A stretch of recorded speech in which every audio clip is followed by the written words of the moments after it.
Hey, here we are, week 3. Everyone is doing a wonderful job. I know you guys are working hard to get your water in. I know you're working hard to move your body. You're doing things that, aren't comfortable or out of your daily routine.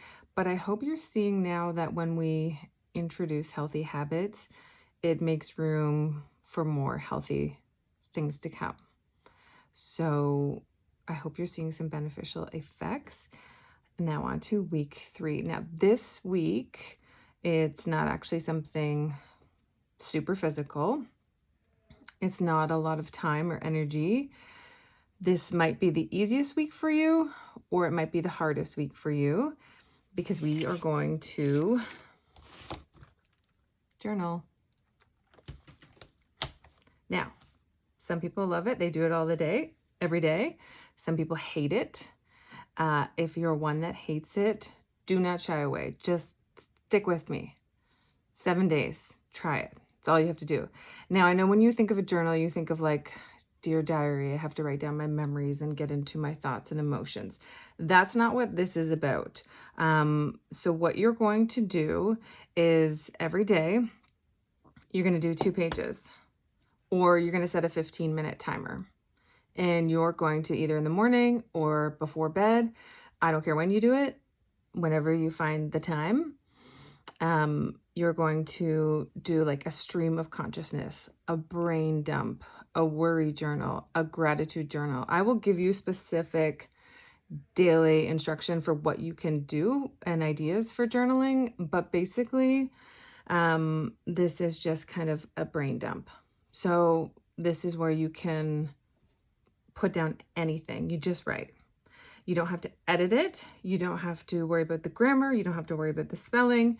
You can burn it after. No one has to see it. It just has to be words on paper that come from your brain. So why this is important is because it does a lot of things for our health.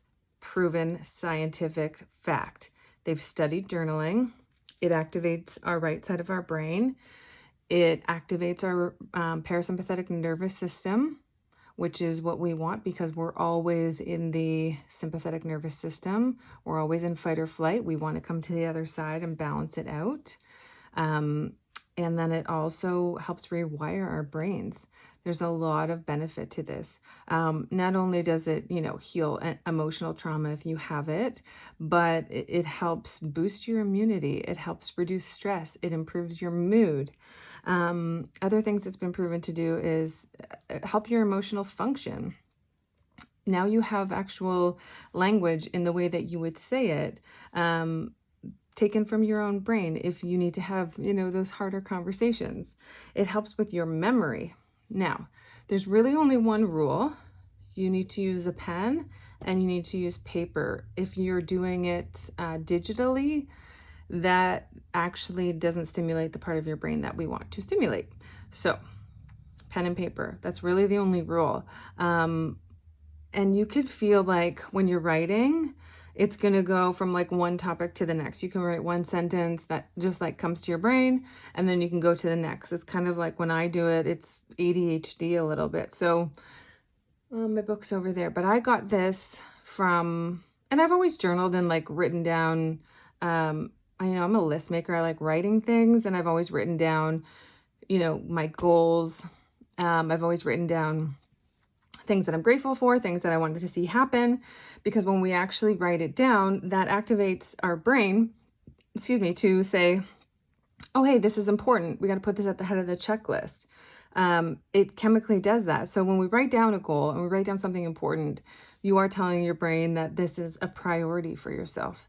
So now that we are coming into the end of December, right now is perfect. The 14th is the start of a new moon. So we're going to reflect back on not only the month that we've had and the work that we've been doing, but we're going to reflect back on the year. We're going to make goals, set intentions for going forward. So that can be part of your journaling this week.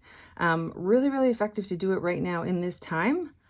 And what else do I want to mention? So yeah, helping to rewire our brain. The only thing I want you guys to be mindful of, if this proves really challenging for you, if you have existing trauma that comes up, If you find it's not helpful to you, then please reach out to me and you can leave it, like step away. Sometimes only, 3 to 4 days of journaling, 7 days in a row can be too much for some people. So if that is you, be mindful of that, and it is okay to step away.